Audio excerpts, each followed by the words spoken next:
Olá pessoal, vamos dar continuidade a mais uma resolução de lista de exercício da nossa disciplina de Lógica Matemática.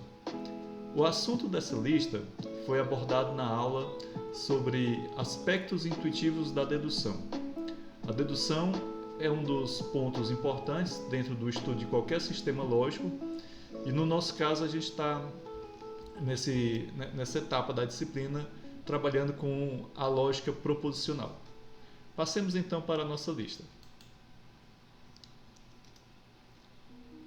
Nessa lista de exercício, nós iremos começar com uma questão em que são dados alguns argumentos escritos em linguagem natural, ou seja, em português, e a nossa missão, a nossa tarefa é simbolizá-los de um modo cômodo, né?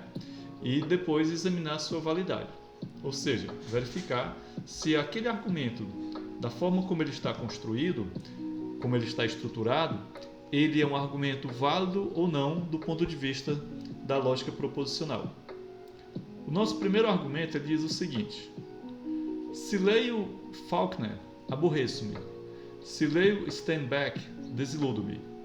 Logo, lendo Faulkner ou Steinbeck, aborreço-me ou desiludo-me. Então, quais são as etapas que nós devemos seguir para proceder com a análise desse argumento? A primeira coisa que deveremos fazer é trabalhar a simbolização das proposições que aparecem nesse argumento. Então, nós temos aqui, para a proposição leio Faulkner, o símbolo proposicional F. Para aborreço-me, a gente atribui a variável proposicional A.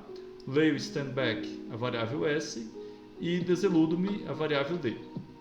Bem, nesse caso, o que é que nós vamos fazer?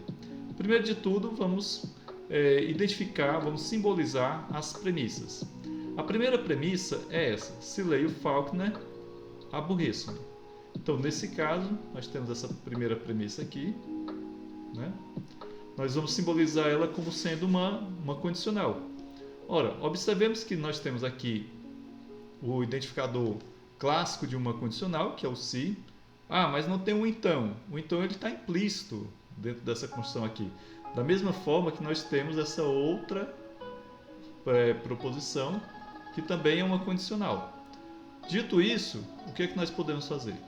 Observe que as nossas premissas realmente são duas condicionais. Uma condicional F condicional A e a segunda condicional S condicional D. Ok?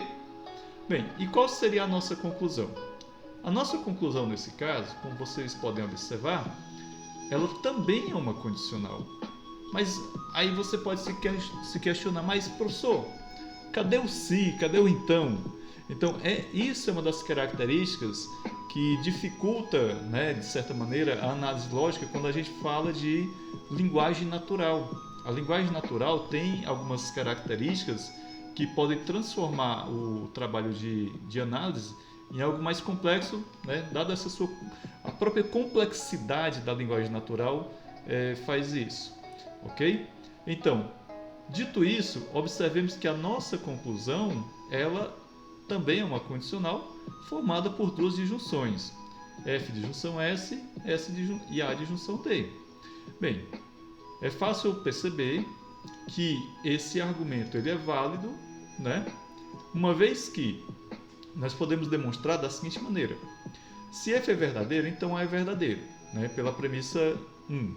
Se S é verdadeiro, então D é verdadeiro pela premissa 2. Ok? Então, nós estamos assumindo a verdade das premissas. Então, se F e S são verdadeiros, é impossível que A e D sejam verdadeiros, afinal de contas, são condicionais. Correto?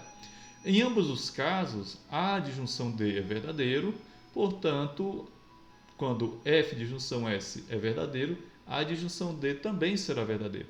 Então, é fácil observar a validade desse argumento. Passemos então para o item B da primeira questão. No item B da primeira questão, nós temos o seguinte argumento: se trabalho, ganho dinheiro, se não, divirto-me. Portanto, ou ganho dinheiro ou me divirto. passemos para a resposta. Assim como foi feito no item A, primeira coisa que a gente tem que fazer, primeira tarefa, simbolizar as nossas proposições. Nesse caso, T, a proposição trabalho, G, ganho dinheiro e D, divirto-me. Dessa forma, construímos duas condicionais, sendo que uma das condicionais, o antecedente é negado, certo? E aí a gente passa para a nossa conclusão, que é G de junção D. Ok? Pronto. Será que esse argumento é válido? Vamos entender aqui como é que a gente demonstra. Veja que essa nossa demonstração, ela está sendo construída, está sendo escrita, na verdade, utilizando linguagem natural. Nós não estamos trabalhando com linguagem simbólica aqui, mas fica fácil perceber que é interessante essa construção e é fácil a gente identificar tudo enquanto aqui. Pela lei do terceiro excluído, né, T de junção não T é verdadeiro. A gente sabe que a lei do terceiro excluído, que foi visto lá no início da disciplina como um dos princípios fundamentais da lógica proposicional, ela é uma tautologia, logo ela sempre é verdadeira. Se T é verdadeiro, então G é verdadeiro, pela premissa 1. Se não T é verdadeiro, então D é verdadeiro, pela premissa 2. Portanto, né, em qualquer caso, G de junção D será verdadeiro. E assim fica fácil, né, provar a validade desse argumento da letra B da primeira questão. Na segunda questão, nós também continuaremos a trabalhar com deduções, porém, dessa vez, nós iremos usar mais a parte simbólica da linguagem da lógica proposicional. Observe bem, nós temos aqui um argumento, uma fórmula bem formada, né? Então nós temos uma conjunção, uma condicional, outra condicional, uma condicional formada por duas disjunções, a negação de T e a conclusão, que é a negação de U. Dito isso, o que nós vamos fazer? Vamos organizar esse nosso argumento, que está construído dessa maneira, separando as premissas e as premissas e a nossa conclusão. Então, nossas 5 premissas são essas, né?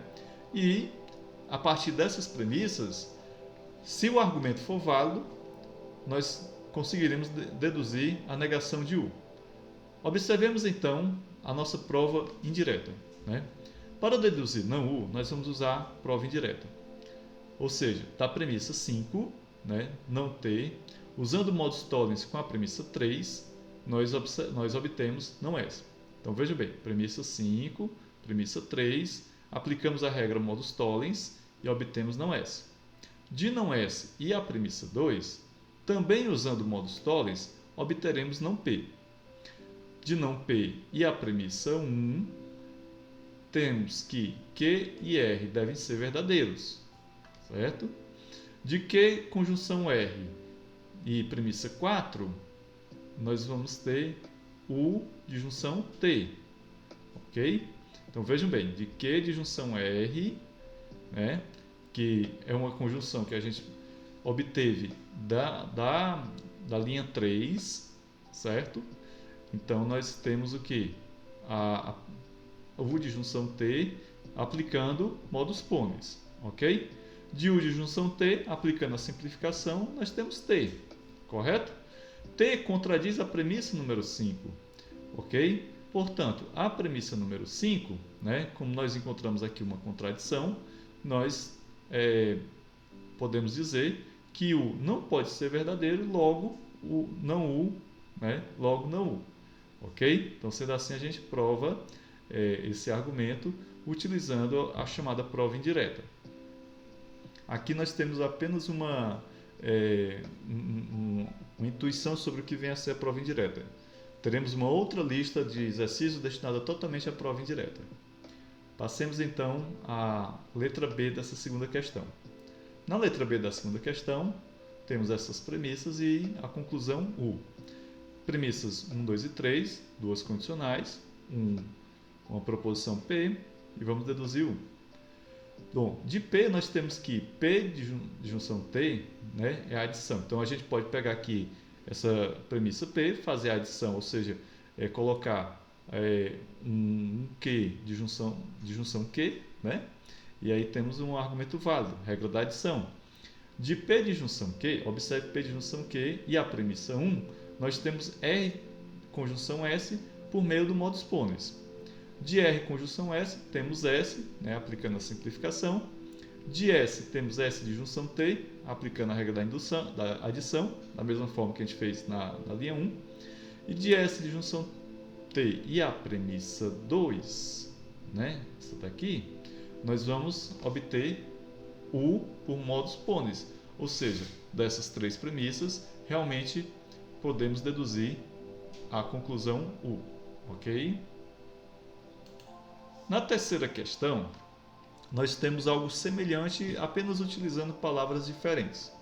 Temos aqui, derive negação de R de condicional S do seguinte conjunto de premissas. Então, dizer que nós vamos derivar essa condicional desse conjunto de premissas, quer dizer que essa condicional é a conclusão desse argumento, né, utilizando essas formas como premissa.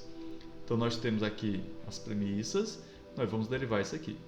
Então, o que é que nós vamos fazer aqui imediatamente? Nós vamos supor não R.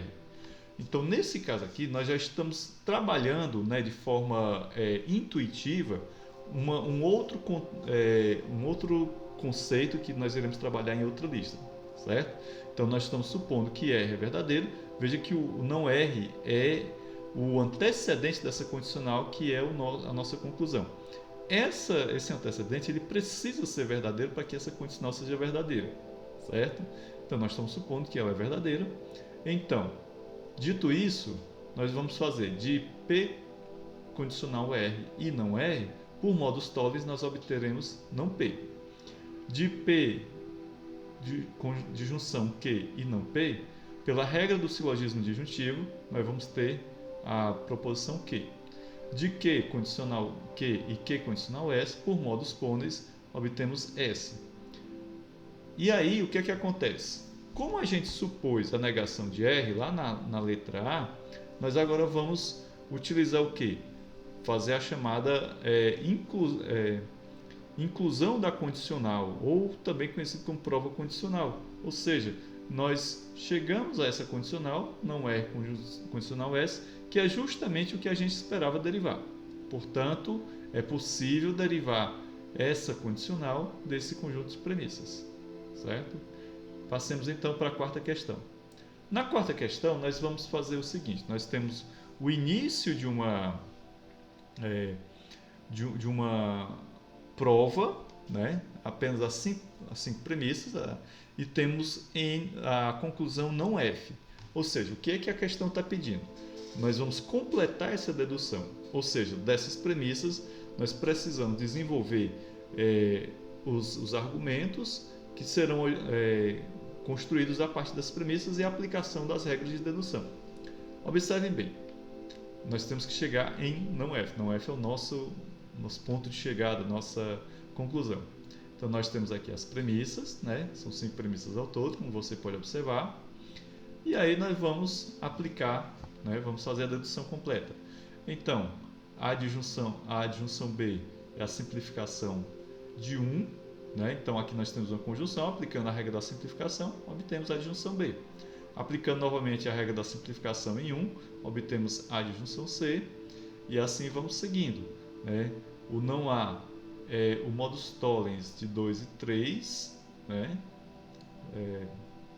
Pegamos a linha 2 e a linha 3, né? Aliás, isso, modus tollens, ok?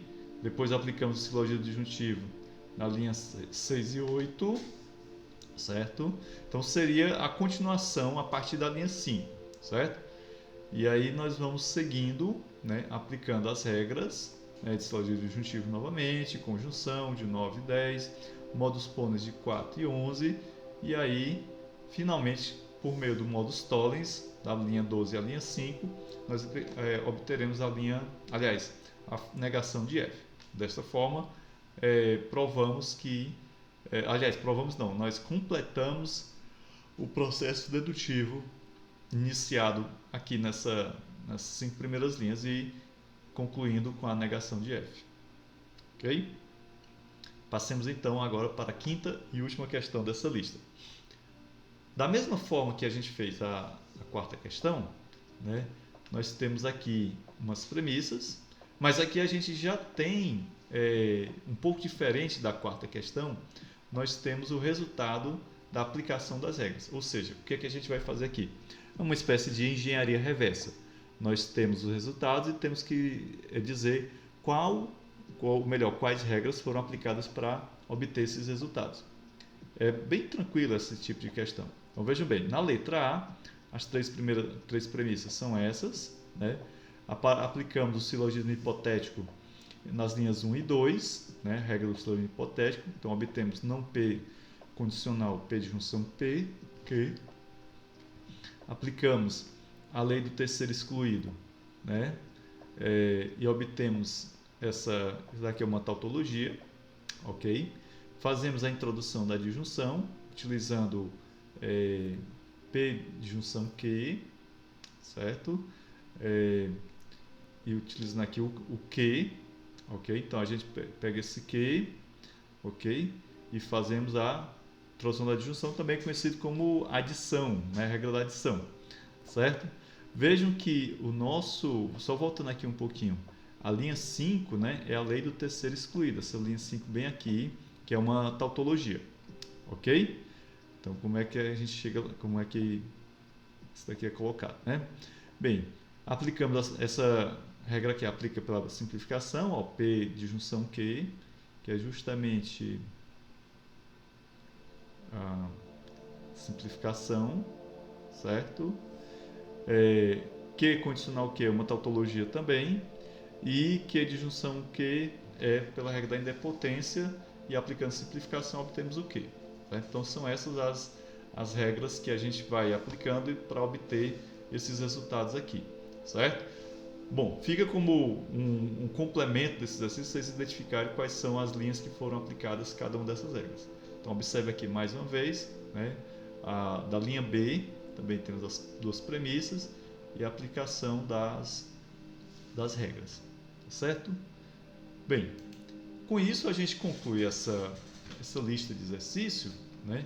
Mas é interessante a gente também observar quais seriam, né, ou qual é, né, a importância desse estudo para um contexto do nosso curso de Ciência da Computação, né? Então, vale a pena comentar que essa lista de exercício sobre aspectos intuitivos da dedução, ela tem um papel fundamental na formação de estudantes de ciência da computação e a gente vai explicar o porquê, né? Em primeiro lugar, a lógica matemática ela serve como base para praticamente toda a computação. Quando trabalhamos com dedução lógica, como nos exercícios dessa lista, estamos desenvolvendo habilidades que são diretamente aplicáveis em várias áreas da computação, como por exemplo, no caso, a programação, né? A estrutura da dedução lógica ela é similar à construção de algoritmos. O pensamento sequencial e estruturado necessário para resolver essas deduções é o mesmo usado ao programar. Operadores lógicos como AND, OR e NOT são fundamentais em linguagens de programação.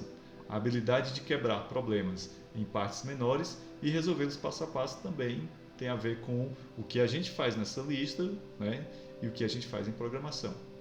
Bem, verificação e validade de software é outra aplicação em que a prova da validade de argumentos, como na questão número 1, é similar à verificação formal de programas.